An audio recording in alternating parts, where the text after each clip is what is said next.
Welcome, students. Today we will discuss the development of the ear. As you know, there are three distinct parts of the ear: the external ear, the sound collecting organ; the middle ear, sound conductor from the external to the internal ear; and the internal ear, which converts sound waves into nerve impulses and registers changes in the equilibrium. Of ear, the ear consists of the outer ear, the middle ear, and the inner ear. The outer ear, it consists of the auricle, which consists of thin plate of elastic cartilage covered by skin, and it has got muscles. The external acoustic meatus, this is the external acoustic meatus, which transmits the sounds to the tympanic membrane. So this is the surface of the tympanic membrane, which is facing the external ear, and then the middle ear, this part, middle ear. So middle ear, it consists of the ossicles, the ear ossicles, which transmits the sound waves vibration towards the inner ear. And then the inner ear, internal ear, it consists of bony labyrinth and the membranous labyrinth. And this membranous labyrinth has got the organ of hearing, and the semicircular ducts, they have got organ of kinetic balance. Now here you can see the bony labyrinth and the membranous labyrinth. The bony labyrinth, it is the hard bony outer shell, while the membranous labyrinth, it is fully contained inside the bony labyrinth, like the convoluted shaped water balloon stuffed inside the bony labyrinth. So parts of bony labyrinth are the cochlea. This is the cochlea, and this lies anteriorly. In the middle is the vestibule, and then the three semicircular canals posteriorly: the anterior, the superior, the posterior, and the lateral one.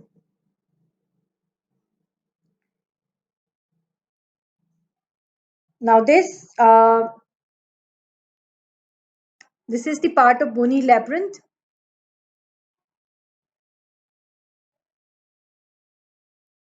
Parts of membranous labyrinth: cochlear duct, utricle and saccule, which are present in the vestibules, three semicircular canals, and the endolymphatic duct and sac. Now, internal ear, first of all, the development of internal ear. We will discuss the development of internal ear. The internal ears, they are derived from the surface ectoderm.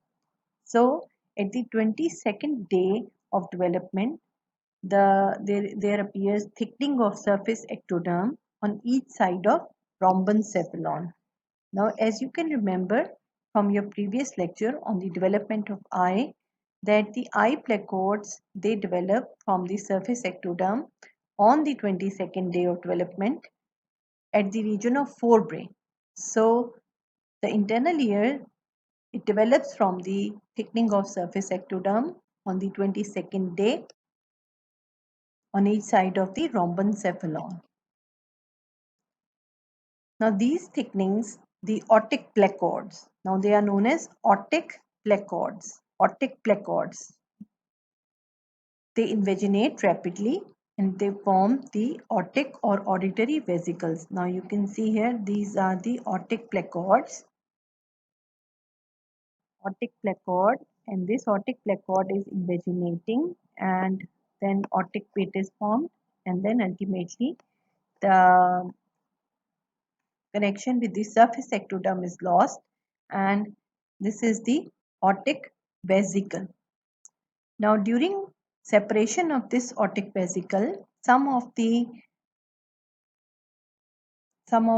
cells, they separate from the otic vesicle, from the surface ectoderm, and they settle here with the otic vesicle. We will discuss what are these and what structures develop from them later. Otic vesicle, when developed, it divides into a ventral component shown here. You can see this ventral component, it will form the saccule and the cochlear duct, and a dorsal component which will form the utricle, semicircular canals, and the endolymphatic duct and sac.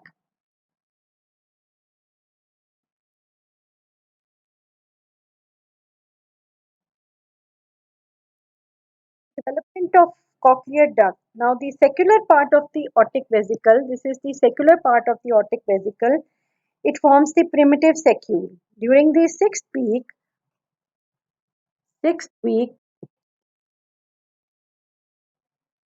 a tubular diverticulum appears at the inferior pole of this saccular portion of the otic vesicle. This diverticulum, called the cochlear duct, grows into the surrounding mesenchyme in a spiral fashion. You can see here, this is the cochlear duct and it is growing in the mesenchyme in the spiral fashion. Now, so that by the end of 8th week, this duct has completed its 2.5 turns. Now, this is the 8th week and the duct has completed its 2.5 turns. Later, the connection between the cochlear duct and the saccule, it becomes constricted to form a narrow channel called the ductus reunions. So this is the ductus reunions. The connection between the cochlear duct and the saccule, it narrows and it forms the ductus reunions. Now in the 9th week, now, as I have told you that in 9th week, the mesenchyme surrounding the membranous labyrinth differentiates into a fibrous membrane that lies beneath the epithelium of the membranous labyrinth. Outer to this fibrous membrane, the mesenchyme differentiates into hyaline cartilage that envelop the whole labyrinth. You can see here the outer cartilaginous shell. Here you can see the this cochlear duct part is separated from the scala vestibuli by the vestibular membrane and scala tympani by the basilar membrane. So vestibular membrane and basilar membrane. So here you can see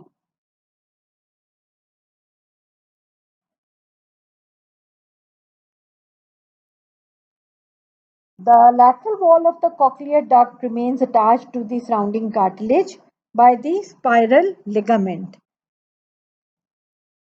So this is the lateral wall of the cochlear duct and here you can see it is attached to the cartilaginous shell by the spiral ligament.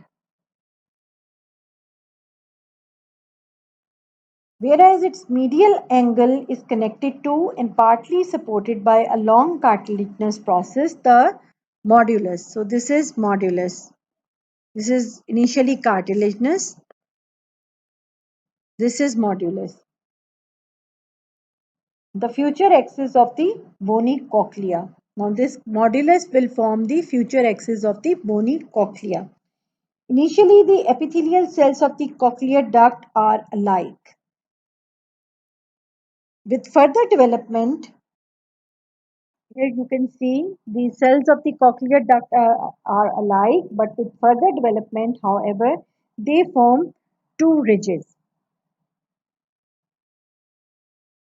The inner ridge, the future spiral limbus, and the outer ridge.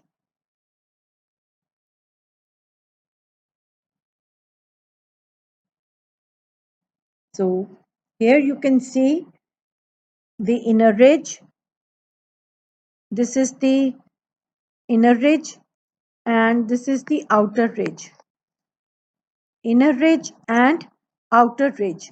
So inner ridge will form the spiral limbus.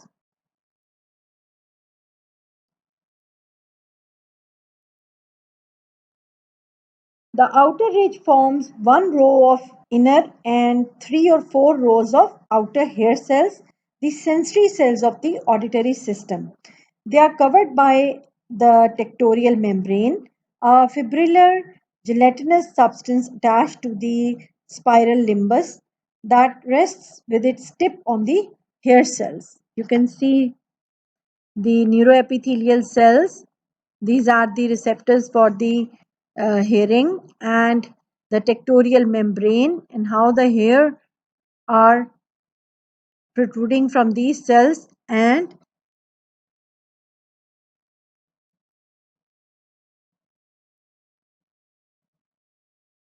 on the tips of these hair cells lie the tectorial membrane.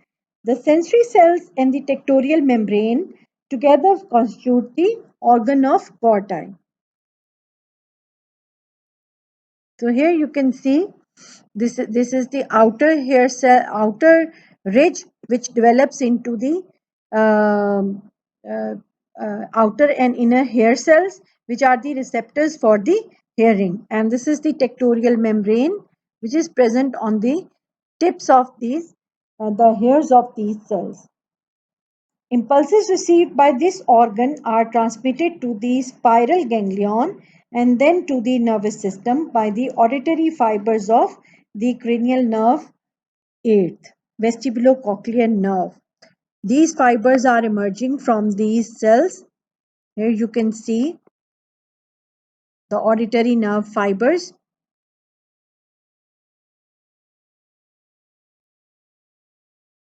The utricle part of the aortic vesicle gives rise to the endolymphatic duct and sac, and the utricle and semicircular canals. The endolymphatic duct grows out as a diverticulum from the medial side of the dorsal part of aortic vesicle.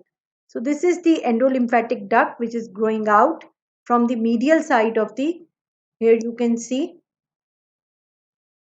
its terminal part becomes dilated to form the endolymphatic sac. So this is the its terminal part, it becomes the endolymphatic sac. The semicircular canal begins to develop during the 6th week. They appear as flattened pouches that grow out from the utricle part of the aortic vesicle. So this is the flattened pouch you can see here. In the central portion of each pouch, the opposing walls fuse together and then disappear, leaving the rim as the semicircular canals. Now these the walls, they fuse with each other and then disappear, leaving the peripheral rim in the form of semicircular canals. These do not fuse and they form the semicircular canals. The superior, posterior, and lateral semicircular canals become arranged at right angles to each other. On one end of each canal, it becomes dilated to form the crus ampullari, while the other end does not expand and remains as crus non-ampullari. The non-dilated ends of the superior and posterior semicircular canals fuse to form a common crus non-ampullary. After the formation of the semicircular canal, the remaining portions of the utricle part of aortic vesicle remains as the utricle. So this is the utricle, and this part forms the semicircular canals, and medial from this arise the endolymphatic duct and the sac. Formation of the aortic vesicle, here you can see small group of cells, they break away from its wall and forms these group of cells, they break away from its wall, and then